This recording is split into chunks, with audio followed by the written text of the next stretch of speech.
Hello সবাইকে, welcome back to my channel. তো আজ হচ্ছে বৃহস্পতিবার আর আমি পড়িয়ে চলে এসেছি সকালে। তো মা এখানে দুপুরের রান্নায় ব্যস্ত, তবে টিফিনটা সকালের আমাকে করতে বলেছে। তো আমি আর বোন ঠিক করলাম যে একটু হোয়াইট সসি পাস্তা বানাবো। তো সেই জন্য সমস্ত ইনগ্রিডিয়েন্টস নিয়ে চলে এসেছি। আর তো চলো শেয়ার করি আমি কিভাবে এটা বানাই। তো আমি প্রথমে সাদা তেল দিয়েছি, তার মধ্যে একটু বাটারটা আমি এখানে গার্লিক বাটার ইউজ করেছি। এমনি সিম্পল বাটার ইউজ করলেও হবে, বাট আমার যেহেতু গার্লিক বেশ পছন্দ তাই জন্য আমি ওই বাটারটাই ইউজ করলাম। তারপর পেঁয়াজ আর কাঁচা লঙ্কা আর একটু রসুন এর মধ্যে ভেজে নিয়েছি। ভাজার সময় অল্প একটুখানি নুন দেবে। তো ভেজে ওটাকে আমি তুলে রেখেছি। তারপর ওই তেলে আরও একটুখানি বাটার দিয়ে আমি কর্নফ্লাওয়ারটা ভেজে নিচ্ছি। কর্নফ্লাওয়ারের জায়গায় ময়দা দিলেও হয়, তবে আমার বাড়িতে ময়দা শেষ হয়ে গেছিলো, সেই জন্য আমি কর্নফ্লাওয়ারটা ইউজ করলাম। তারপর কর্নফ্লাওয়ারটা ভাজা হয়ে গেলে আমি দিয়ে দিয়েছি 1 কাপ মতো দুধটা একটু কম পড়ছিল, তাই ওতে একটু জল মিশিয়েছি। শুধু দুধ দিয়েও করতে পারা যায়, কিন্তু ওটা অনেক বেশি রিচ হয়ে যাবে। আমার মনে হয় যে অল্প দুধ আর অল্প জল মিশিয়ে দিলে বেশি ভালো হবে। তারপর দিয়ে দিলাম একটা স্লাইস চিজ। আর আমার বাড়িতে যেহেতু ফ্রেশ ক্রিম রাখা ছিল, তো ভাবলাম একটু ইউজ করে নিই। তো সব মিলিয়ে এইরকম একটা চিজ সস আমি বানিয়ে নিয়েছি। তারপর আমি যে ভেজে রাখা পেঁয়াজ কাঁচা লঙ্কা ছিল সেগুলো সব মিশিয়ে দিচ্ছি। এরপর আমি বয়েল করা পাস্তাটা এর মধ্যে দিয়ে দেবো। এতক্ষণ অবধি এর মধ্যে কোনো আমি সেরকম স্পাইস ইউজ করিনি। তো তোমরা চাইলে অবশ্যই এর মধ্যে চিলি ফ্লেক্স অরিগানো দিতে পারো, কারণ অ্যাকচুয়াল প্রসেসে ওটাই করে। কিন্তু যেহেতু আমার বাড়িতে ওগুলো ছিল না, তো আমি সিম্পল একটাই জিনিস দিই, সেটা হচ্ছে ম্যাগির মশলা। আমার বাড়িতে ম্যাগির মশলা থাকে, অনেক সময় আমরা চাউমিন মশলাও রাখি কিনে, তো সেইগুলোই অ্যাড করে দিই, জাস্ট টেস্টটা এনহ্যান্স হয়ে যায়। তো ব্যাস আমার হোয়াইট সসি পাস্তা একদম রেডি হয়ে গেছে। চলো এটাকে সার্ভ করে দিই।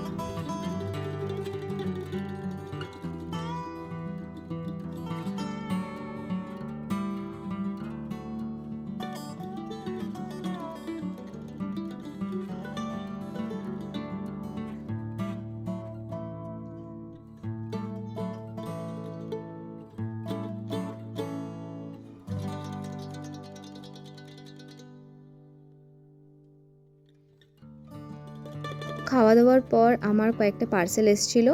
যেহেতু আমার সমস্ত স্কিন কেয়ারের প্রোডাক্টগুলো শেষ হয়ে গেছে, তো ওগুলোই অর্ডার দিয়েছিলাম। তো প্রথম বক্সে ছিল আমার face wash, all time favourite, যেটা আমি সবসময় ওটাই অর্ডার করি। তারপরের বক্সটায় ছিল আমার বোনের ফেস সিরাম, সেটা হচ্ছে ডার্মাকোর স্যালিসিলিক অ্যাসিড সিরাম, যেটা ও সবসময় ইউজ করে। আর এটার প্যাকেজিংটা এবারে দেখছি একদম আলাদা এসেছে। তারপর এর সাথে এসেছিল জয়ের অ্যাপ্রিকট ফেস স্ক্রাব। সাইজটা দেখতে পাচ্ছ বেশ বড়, এটা 200 ml এর প্যাক। আর দামটাও বেশ রিজনেবল, তাই জন্য আমি জয়ের প্রোডাক্টগুলো আজকাল খুব ইউজ করছি। এর আগে ফেস স্ক্রাবের আমি চারকোলটা ইউজ করেছি, সেটাও আমার প্রায় 1 বছর হতে চললো। অনেক দিন চলে যায় কিন্তু 200 ml এর প্যাকটা নিলে।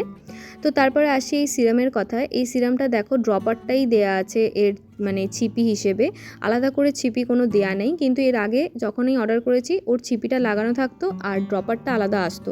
তো এটা দেখে আমার সন্দেহ হয় যে এটা নকল আসেনি তো, কারণ এর আগেও আমার গুড ভাইবসের একটা সিরাম এরকম নকল এসেছিলো, আর সেটাতেও ছিপি আলাদা দেয়া ছিল না। তো এটা বোন ওই জন্য টেস্ট করে দেখছে হাতে যে টেক্সচারটা আর সেন্টটা কেমন আছে। তো দেখলাম সবই ঠিক আছে। আর এখানে যে কিউআর কোডটা আছে ওটাও স্ক্যান করলাম, তো দেখলাম যে একদম ঠিকই আছে। তো প্রোডাক্ট জেনুইন হলেও বাট প্যাকেজিংটা এরকম কেন দিয়েছে আমি জানি না। আজকে বিকেলবেলা একটু বেরিয়েছিলাম বোনের সাথে, তো কিছুদিন ধরে আমার মোমো খেতে ইচ্ছা করছিল, আর ভাবলাম যে একটু মোমো কিনে আনি। আর এই দোকানটাও নতুন খুলেছে, তো আমি ভাবলাম যে দেখি এখানের মোমোটা কেমন হয়। মানে আমার বাড়ি থেকে একটুখানি দূরে। এখানে 50 টাকায় 6টা মোমো দিচ্ছে। তো প্রথমে স্যুপটা বের করলাম, দেখলাম বেশ ভালোই, মানে বেশ ভালো একটা গন্ধ আসছিল স্যুপ থেকে।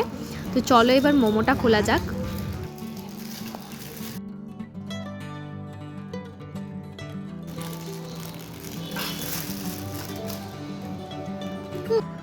মোমোগুলোও দেখতে ঠিকঠাকই লাগছে, একটু পাতলা হওয়ায় কভারটা একটু ফেটে গেছে। তো কোনো ব্যাপার না, টেস্ট যদি ভালো হয় তো আর কিছু ম্যাটার করবে না। তবে হ্যাঁ, এর সাথে কোনো এক্সট্রা চাটনি দেয়নি ওরা, এই যে সাইডে দেখছো কেচাপ দিয়ে দিয়েছে। এটাই একটা মাইনাস পয়েন্ট আর কি এর, যে ওখানে কোনো চাটনি পাওয়া যাচ্ছে না। তো যাই হোক, টেস্টটা করে দেখি কেমন হয়। তো সবচেয়ে প্রথমে মাকে টেস্ট করতে দিলাম, দেখি মা কি বলে। ভালো খেতে?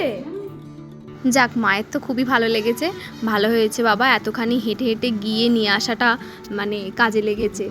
যদি এখন দেখতাম যে খারাপ খেতে, তখন তো একদমই ভালো লাগতো না বলো।